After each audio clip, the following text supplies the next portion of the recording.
जय मार्कंडे महादेव। हर हर महादेव।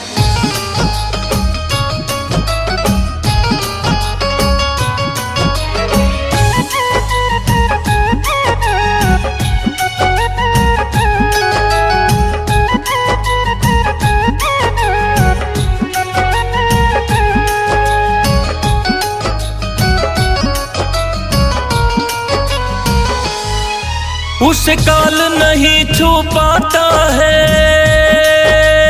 हो, उसे काल नहीं छू पाता है। महाकाल से लौ जो लगाया, एक बाल भगत को शिव ने मार्कंडे ऋषि बनाया।